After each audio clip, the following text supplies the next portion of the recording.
I'm Madison and welcome back to my channel, MaddCrafty.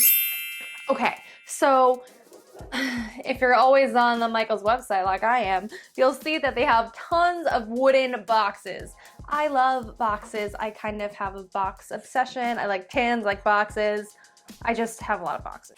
So they have a lot of these in different sizes, different shapes. They are wood and they are begging to be decorated, of course. So I wanted to share with you my favorite way of decorating wooden boxes.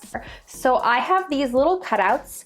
I actually have a Cricut, and if you've never heard of a Cricut before, it's a cutting machine, and on that cutting machine it also has a feature called the print then cut feature, which basically allows you to print little images onto computer paper and then the machine cuts them out for you. If you don't have a Cricut, no big deal. You just go on the internet, find any kind of cute images you like, print them out, and then cut them yourself. But computer paper is perfect for using Mod Podge. So whenever I get something like a box or a frame, I like to pick a theme, and I've kind of been obsessed with fruit patterns, so I decided to go with fruit. So I'm gonna paint this box pink and yellow, and then I'm gonna show you how I adhere the paper fruit on.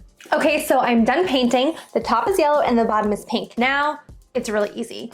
So before you start, I recommend mapping out where you want to put your images. You don't want to, use the Mod Podge and then scramble around, so definitely map it out first. So once you've decided where you want to put everything, it's really simple. So all you do is you take a foam brush and you apply a really thin layer of Mod Podge, kind of like that, and you stick your paper on. Then you're just gonna kind of push it on with your finger, and then take that same brush, you don't even have to dip it again, and put another layer on top, making sure there are no bubbles.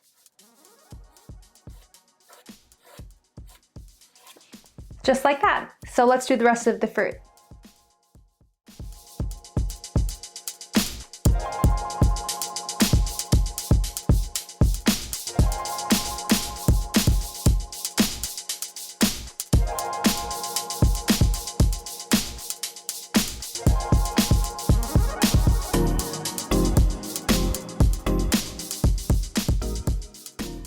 So I just finished. That took all of 5 minutes. It was a lot of fun. It was kind of relaxing.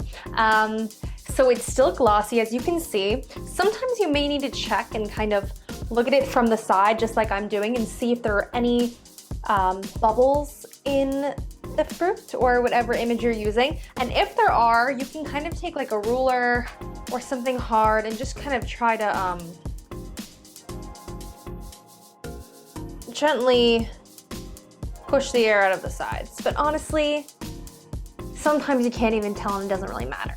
So here, it looks pretty good to me. We're gonna wait for it to dry. And while we do that, I just wanted to say that when I give someone a birthday card, instead of giving them an envelope, I make them a beautiful handmade card and I put it in a box instead, so that they kind of have, a box, a personalized extra something from me. So I love making these. They're really simple. You could think of endless themes. You could write out names. You could use newspaper. You could use kind of really any paper for this. You can do it with tissue paper. You can use stickers and apply Mod Podge on top if you wanted to do that. You can use your favorite kind of wrapping paper. You can use comic strips. Really any kind of paper with this magical stuff, it can go on there perfectly. So know that. Now let's wait for it to dry. Also, one tip when you do this, try to put your top coat on all the same way. So for me, I went sideways, but if you want to go up and down, it doesn't really matter as long as it's the same, because sometimes if it's a little streaky, you don't want crazy streaks, you want all the streaks going in the same direction. So it's all dry. I let it dry for 15 to 20 minutes, and this is the end result. Really clean and crisp, and I'm really happy with it. Also, you can do this with any wooden object. You can do this with a frame. You can do this with a hard book cover.